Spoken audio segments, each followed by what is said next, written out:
अस्सलाम। जावेद अहमद साहब, ओबामा इंतजामिया और फौजी क़यादत में इस तनाज़े के बारे में आप क्या कहेंगे? देखिए कि बहुत अरसे से ये बात आहिस्ता आहिस्ता सरफेस के नीचे ये आग सुलग रही थी कि जो अमेरिका की फौजी क़यादत है वो अपनी सियासी क़यादत से तसादुम की तरफ जा रही है। ये मामला आज का नहीं है। वो जो तज्ज़िया निगार है, जो तमाम हालात और वाक़यात पर गौर से निगाह रखे हुए हैं, वो इस बात को अच्छी तरह जानते थे कि अमेरिकन फौज अफगानिस्तान में जिस बुरी तरह फंस चुकी है और उसको वापसी का कोई रास्ता नहीं मिल रहा है, और उसके मुकाबले में जो सिविल इंतजामिया है वो किसी किस्म के खतरात क्योंकि उसको नहीं होते, कोई सिविलियन नहीं मरता वहां पर, और वो सिर्फ अहकामात जारी करते हैं और ऑन ग्राउंड जो मर रहे हैं वो सिपाही मर रहे हैं। तो एक तसादुम की कैफियत बिल्ड हो रही थी, और ये पहली मर्तबा बहुत बड़ी बात जो सामने आई है जिसके नतीजे में American commander in chief Afghanistan का उसने अमेरिकन प्रेसिडेंट पे और अपनी एडमिनिस्ट्रेशन पर एतराजात किए। बुनियादी तौर पर ये अमेरिका की बहुत बड़ी साइकोलॉजिकल मॉरल शिकस्त है। यहां पर यह बात वाज़ेह हो जाती है कि फौज में बगावत के असरात हैं, क्योंकि जनरल मैकक्रिस्टल अपने फौजियों के साथ होते हैं। अमेरिका की फौज को जिन इलाकों में जंग करने के लिए भेजा जा रहा है, अमेरिकन फौजी अब उस जंग का कोई मकसद नहीं समझते। उनको ये वाज़ेह हो चुका है मीडिया की वजह से भी, 9 साल वहां से 10 साल हो गए उस जगह पे जंग करते हुए, और किसी किस्म की जंग का ना कोई हदफ वाज़ेह है और न ये वाज़ेह है कि कितने अरसे तक उनको अफगानिस्तान में और रहना पड़ेगा।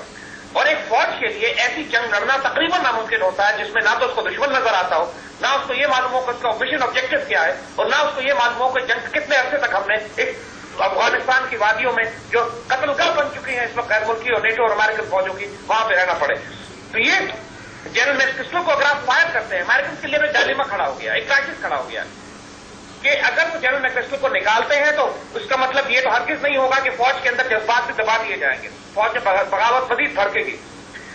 इस वक्त अमेरिकन फौज का आलम यह है कि अगर आप पाकिस्तान के साथ मामला अभी देखिए तो ओबामा एडमिनिस्ट्रेशन के जो सिविलियन अफराद हैं, चाहे वो रिचर्ड होलब्रुक हो, चाहे वो मुख्तलिफ किस्म के एलाइज हो नेटो में सिविलियन, वो पाकिस्तान पर भी तनकीद करते हैं। तो उस वक्त अमेरिका की मुसल्लह अफवाज आकर पाकिस्तान का दिफा करती है, इसलिए कि मिसाल के तौर पर जब पिछले दिनों लंदन स्कूल ऑफ इकोनॉमिक्स की रिपोर्ट आई जिसमें कहा गया कि आईएसआई के अफगान तालिबान के साथ ताल्लुकात हैं, तो उस पर अमेरिकन जनरल ने कमेंट दिया कि पाकिस्तान ने अगर तालिबान के साथ ताल्लुकात हैं भी तो उसमें कोई खराबी नहीं है, आपको गलत अफराद के साथ दुश्मनों से ताल्लुकात रखने पड़ते हैं ताकि आप उनके दरमियान जासूसी कर सकें और इंटेलिजेंस गैदर कर सकें। यानी साहब, बाद हल्कों का यह भी ख्याल है कि सदर ओबामा और नायब सदर जो बाइडेन अफगानिस्तान से अगले साल फौजी इनखला शुरू करने के हक में है, जबकि वजीर दिफा रॉबर्ट गेट्स, डेविड पैट्रियस और स्टैनली मैकक्रिस्टल इसके खिलाफ हैं। इस बारे में क्या कहेंगे आप? देखिए, जहां तक अमेरिकन एडमिनिस्ट्रेशन का ताल्लुक है, हमने आपसे पहले भी अर्ज किया कि एक तरफ तो इनकी न्यूकॉन्स हैं जो उनके क्रिश्चियन जायनिस्ट जो अपने ग्लोबल एजेंडे के ऊपर काम करने के लिए अफगानिस्तान में दाखिल हुए हैं, लेकिन दूसरी तरफ वो फौजी क़यादत है तो जो बराह रास्त मर रही है, जो न्यूकॉन्स नहीं है, लेकिन उनको उस बैटल लाइन में बैटल फील्ड में फेंक दिया गया है और वो रोज कैजुअल्टीज ले रहे हैं और जंग का कोई खात्मा नहीं है। तो ये तसादुम की मुख्तलिफ लॉबीज बनी हुई हैं। बुनियादी तौर पर फौज और उनके सिविलियन इदारे जो है उसके दरमियान ये तसादुम पुराना है। फौज अफगानिस्तान से निकलना भी चाहती है मगर साथ साथ वियतनाम वाली जिल्लत भी नहीं चाहते। वो ये चाहते हैं कि किसी तरीके से अफगानिस्तान में रिकंसिलिएशन का प्रोसेस शुरू किया जाए। यानी अमेरिकन आर्मी का हाल यह है कि वो तालिबान से राब्ते में है। यानी ये बात भी एक हैरानकुन है कि करोड़ों डॉलर अमेरिकन आर्मी देती है अफगान तालिबान को ताकि उनसे जंग ना की जाए।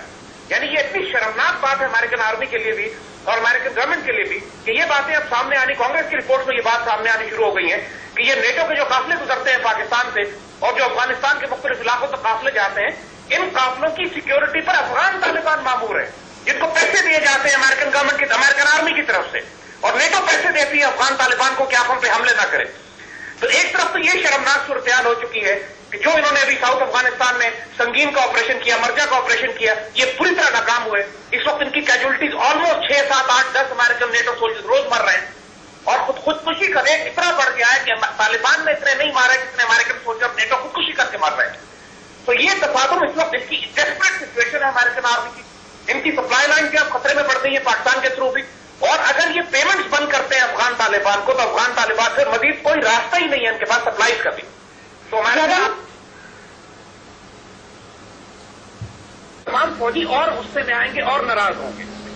तो अमेरिकन एडमिनिस्ट्रेशन को भी यह बात मालूम है कि यह बड़ा नाजुक मामला हो गया है, इतनी आसानी से मैकक्रिस्टल को सैक भी नहीं कर सकते لیکن اتنا سینئر جنرل اگر صدر پہ اپنے عہدیداروں پر اعتراض کرے تو معاف بھی نہیں کر سکتے. تو یہ تو سانپ کے منہ میں چشندر پھنس گیا ہے, نہ اگلے بنے نہ نکلے. تو امریکن ٹوٹل فارن پالیسی جو افغانستان کے لیے ہے اس میں کمپلیٹ کولیپس اور فیلئر نظر آ رہا ہے. یہ وہ وقت ہے کہ پاکستان آرمی کو اور حکومت کو اپنے آپ کو مزید ایکسرٹ کرنا چاہیے. افغانستان میں اس وقت کوئی بڑا پلیئر باقی نہیں بچا ہے, اور یہ وقت ہے پاکستان کا کہ ہم جا کے افغانستان کا اسٹریٹجک کنٹرول اپنے ہاتھ میں لے لیں, کیونکہ ہم کارروائی سے بھی بات کر سکتے ہیں. امریکن کی سپلائی لائن اور زندگی ہمارے ہاتھ میں, اور افغان طالبان سے ہم بات کی جا سکتی ہے. اس وقت انڈیا کو افغانستان سے نکالنے کا اور امریکن کے تمام پالیسیز کو ڈکٹیٹ کرنے کا یہ خوبصورت ترین موقع پاکستان کے لیے آ چکا ہے. یہ کولیپس جو انٹرنل کولیپس ہوا ہے امریکن آرمی میں اور ایڈمنسٹریشن میں, اس کو ہمیں بڑی اچھی طرح ایکسپلائٹ کرنا چاہیے آنے والے وقتوں میں. انشاءاللہ وہ خطرات جو ہمیں افغانستان سے پچھلے کئی سال میں ہوتے رہے, اب وقت آ گیا کہ ہم تمام خطرات کا سدباب کریں اور افغانستان میں دوبارہ وہ اپنا انفلوئنس بڑھائیں جو پچھلے 10-15 سال میں حکومت کر چکے تھے. بہت شکریہ زید احمد صاحب. وقت نیوز سے گفتگو کرنے کے لیے ہمارے ساتھ لائن پر موجود تھے معروف تجزیہ کار زید حامد صاحب, جو ان سے گفتگو کر رہے تھے. ایساف کمانڈر جنرل اسٹینلی میکرسٹل کی جانب سے صدر اوباما اور ان کی ٹیم پر تنقید کے بعد انہیں واشنگٹن طلب کیا گیا ہے, اور یہ امکان ظاہر کیا جا رہا ہے کہ آج انہیں برطرف بھی کیا جا سکتا ہے. اسی حوالے سے ہم سے